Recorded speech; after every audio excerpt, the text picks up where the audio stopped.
Hey everyone, I'm Moran, and I'm a nurse at Central Hospital. I'm sitting at this fancy dinner table, surrounded by my husband Jack's family. They're all decked out in designer clothes, sipping expensive wine, while I'm just trying not to spill anything on my Target dress. I've been married to Jack for 3 years now, and let me tell you, it's been a wild ride. Pamela, darling, tell everyone your exciting news. Chirps Elizabeth, my mother-in-law, from across the table. Pamela, Jack's sister, practically glows as she announces, Gregory and I have decided to start trying for a baby. The table erupts in cheers and congratulations. I force a smile, but my stomach twists into knots. Jack and I have been talking about having kids too, but we haven't told anyone yet. Oh, how wonderful, Elizabeth gushes. I can't wait to have a precious little grandchild.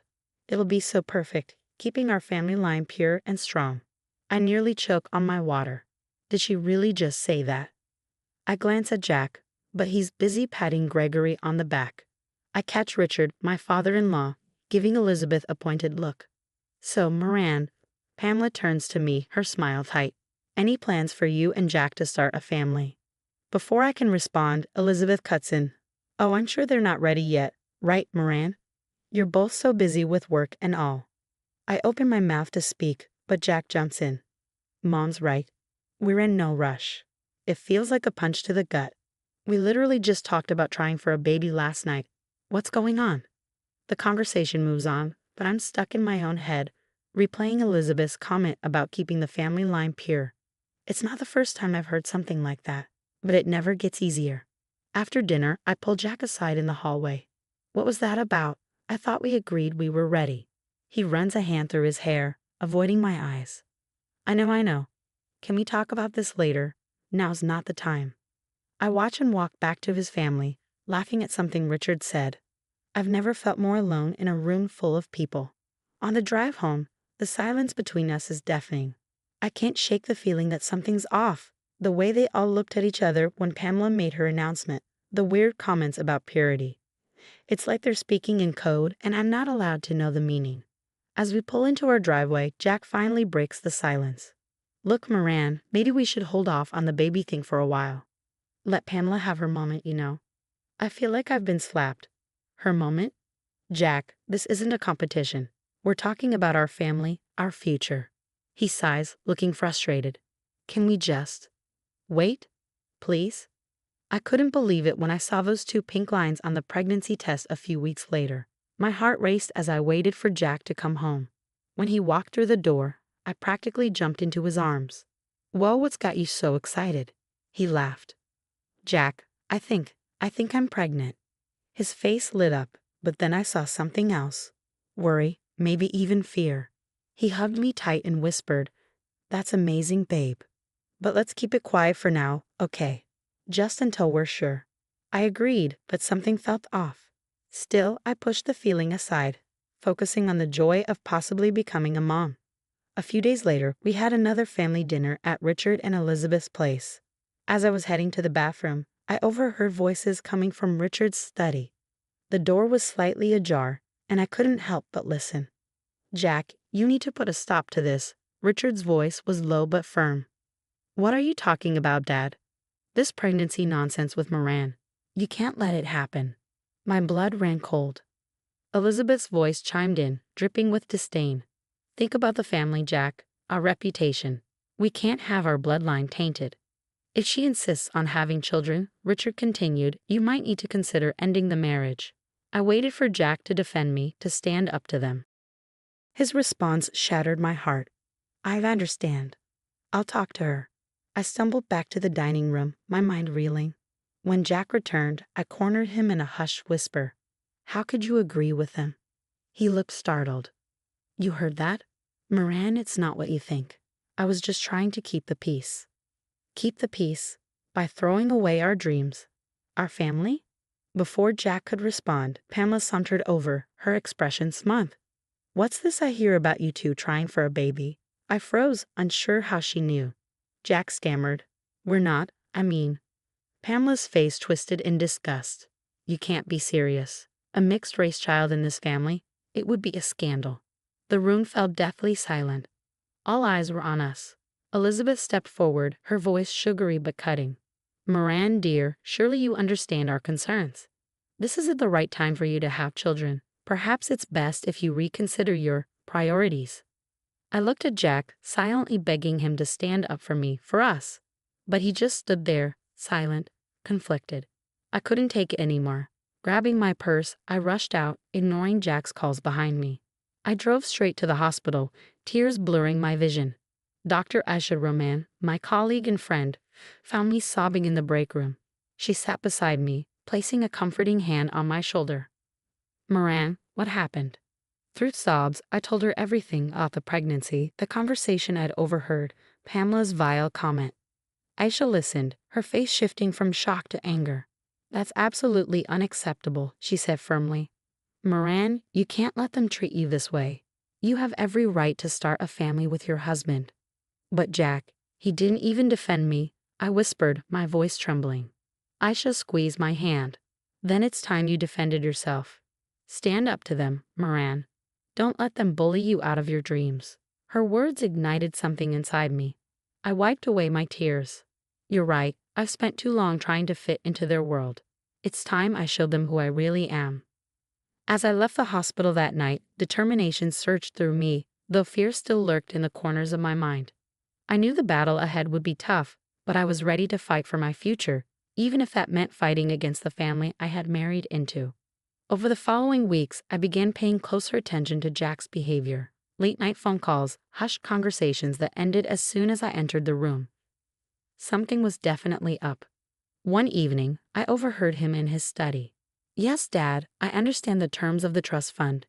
"No, I haven't told her yet." I know. Time is running out." My heart pounded. Trust fund? What was he talking about? The next day at the hospital, I confided in Michael, a colleague with access to administrative records. He offered to help me discreetly dig into whatever Jack was hiding. What we uncovered made me feel sick. Jack's family had set up a massive trust fund for him, one he could only access if he divorced me and married someone they approved of. They planned to disinherit him if we had a child together. "I can't believe this," I whispered, staring at the documents Michael had pulled up. "And there's more," Michael added grimly. He showed me records from Richard's real estate company revealing they'd been systematically denying rentals and sales to people of color for years. My heart sank. How deep did this go? But the surprises weren't over. A few days later, while working in the fertility clinic, I spotted a familiar face, Pamela. She was sneaking out of a consultation room, looking nervous. Curiosity got the better of me, and I checked the records. I was stunned. Pamela had been undergoing IVF treatments for months. She was struggling with fertility issues, but keeping it a secret from everyone.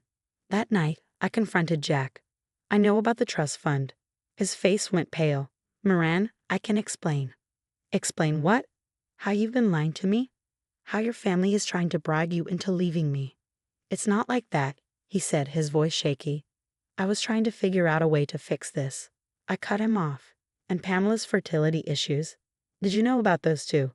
Jack looked genuinely surprised. "What? No, I had no idea." I sank onto the couch, suddenly exhausted. "Jack, what are we doing? This whole situation is so messed up." He sat beside me, reaching for my hand. Despite everything, I let him take it. "I'm so sorry, Moran. I've been a coward. I thought I could handle this on my own, protect you from it all. But I've only made things worse." I looked into his eyes, searching for the man I fell in love with. "We're supposed to be partners, Jack. You should have told me." He nodded, tears filling his eyes. "You're right. No more secrets. I'll tell you everything." As Jack started talking, I felt a mix of anger, betrayal, and a small glimmer of hope. Maybe, just maybe, we could find a way through this mess together. I spent days agonizing over what to do with everything I had uncovered. Finally, I decided it was time to take action.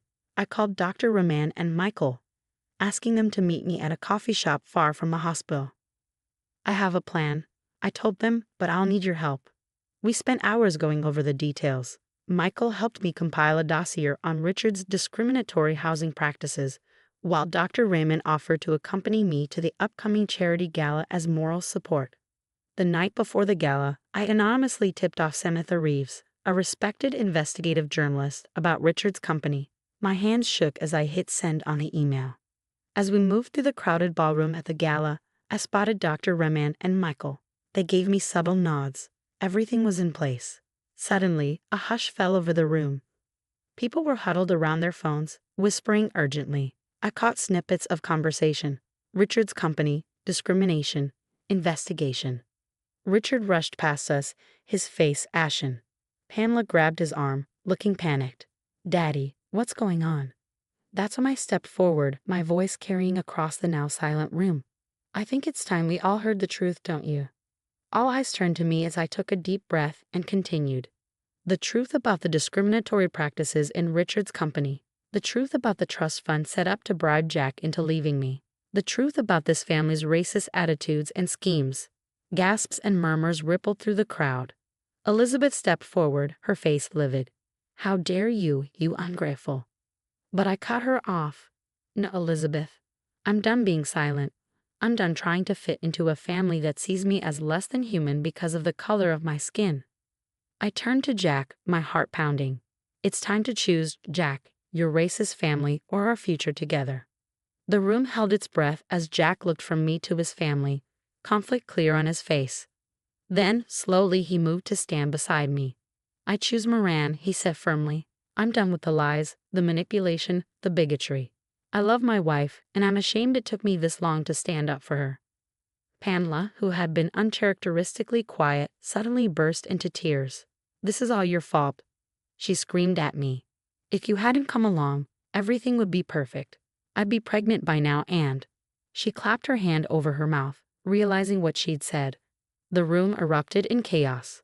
In the days that followed, Richard's company faced a full investigation. Former friends and business associates distanced themselves from the family, their true nature now exposed. Jack and I decided to renew our vows, this time in a ceremony that truly represented us. As I stood there, surrounded by our diverse group of friends and colleagues, my hand resting on my slightly swollen belly, I felt a sense of peace. That's the end of my story. Now, I want to ask you, if you were in Jack's position, torn between racist family expectations and love, what would you do? How far would you go to stand up against injustice? Share your thoughts in the comments. If this story resonated with you, please like and subscribe for more thought-provoking content. Your support means everything.